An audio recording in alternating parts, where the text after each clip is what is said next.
আসসালামু আলাইকুম রহমতুল্লাহ। ইন্নাল হামদুলিল্লাহ নাহমাদুহু ওয়া নুসাল্লি ওয়া নুসাল্লিমু আলা রাসূলিল কারীম। আম্মা বা'দ ফাআউযু বিল্লাহি মিনাশ শাইতানির রাজীম।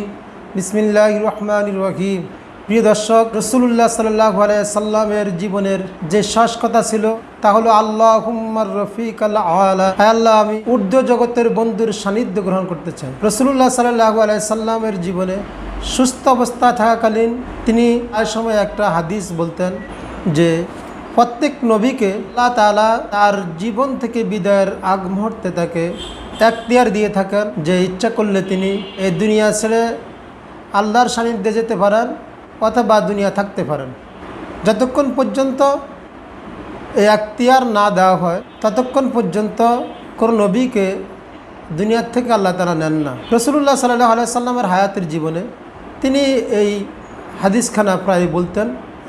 আল্লাহ রসুল সাল্লাল্লাহু আলাইহি সাল্লাম যখন এই দুনিয়ার হায়াতের জীবন ছেড়ে যখন বিদায় গ্রহণ করতে যাচ্ছেন তখন রাসূলুল্লাহ সাল্লাল্লাহু আলাইহি সাল্লামকে আল্লাহ তাআলা এখতিয়ার দিয়েছেন তিনি ইচ্ছা করলে দুনিয়া থাকতে পারেন অথবা ইচ্ছা করলে আল্লাহর সান্নিধ্যে যেতে পারেন। রাসূলুল্লাহ সাল্লাল্লাহু আলাইহি সাল্লাম এই দুনিয়ার জীবনের মায়া ত্যাগ করে আল্লাহর সান্নিধ্যকে তিনি গ্রহণ করেছেন। আর তখন তিনি এই কথাই বলেছিলেন যে আল্লাহুম্মা রফিকাল আলা, যে আল্লাহ আমি ঊর্ধ্বতন বন্ধুর সান্নিধ্য গ্রহণ করতে চাই। এভাবে বর্ণিত হাদিস শরীফ রয়েছে সহিহ বুখারীতে। আন্না আয়েশা রাদিয়াল্লাহু তাআলা আনহা, আম্মাজান আয়েশা রাদিয়াল্লাহু তাআলা আনহা ক্বালাত, তিনি বলেন কানান নবী সাল্লাল্লাহু আলাইহি ওয়াসাল্লাম ইয়াকুল, যে নবী সাল্লাল্লাহু আলাইহি সাল্লাম বলতেন ওয়া সহিহুন, যখন তিনি সুস্থ ছিলেন, সুস্থ থাকা অবস্থায় তিনি বলতেন আন্নাহু লাম ইউকবাদ নাবিয়ুন হাত্তা ইউরা মাকাদাহু মিনাল জান্নাহ,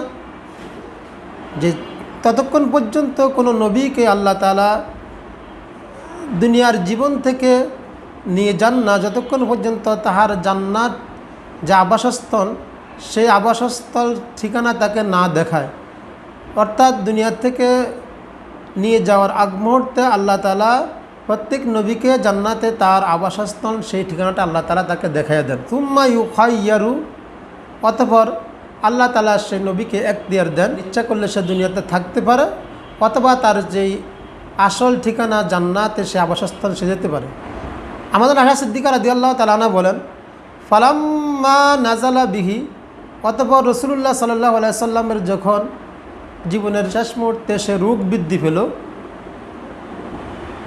ওয়ারাসুহু আলা ফাখিজি, তখন রাসূলুল্লাহ সাল্লাল্লাহু আলাইহি সাল্লামের মাথা মোবারক, আম্মাজান আয়েশা সিদ্দিকা রাদিয়াল্লাহু তাআলা আনহা বলেন যে ওনার উরুর উপরে ছিল, গুশিয়া আলাইহি, রাসূলুল্লাহ সাল্লাল্লাহু আলাইহি সাল্লাম তখন অচেতন হয়ে গেলেন।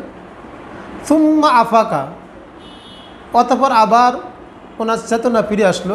আশখাসা বাসারাহু ইলা সাকাফিল বাইত, তখন রাসূলুল্লাহ সাল্লাল্লাহু আলাইহি সাল্লাম ছাদের দিকে তাকাতে লাগলেন।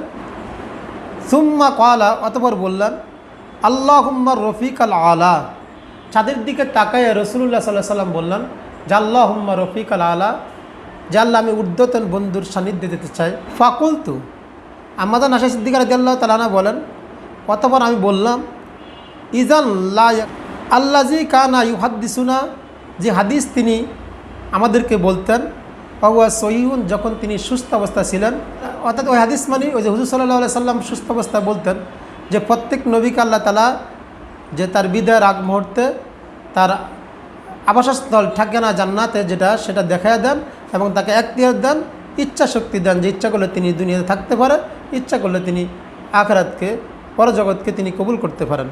তো ওই হাদিসটা রাসূলুল্লাহ সাল্লাল্লাহু আলাইহি সাল্লাম যে আয়েশা সিদ্দিকা রাদিয়াল্লাহু তাআলা আনহাকে বলতেন, আম্মাজান বলেন তখন আমার ওই হাদিসের কথাটা যখন আমি বুঝলাম। আরাত, আম্মাজান আয়েশা সিদ্দিকা রাদিয়াল্লাহু তাআলা বলেন ওয়া কানাত আখারু কালিমাতিন, আর রাসূলুল্লাহ সাল্লাল্লাহু আলাইহি সাল্লামের শেষ কথা তাকাল্লামা বিহা, যে কথা তিনি বলেছেন যে আল্লাহুম্মা রফিকাল আলা, আল্লাহ আমি ঊর্ধ্বতন বন্ধুর সান্নিধ্য চাচ্ছি।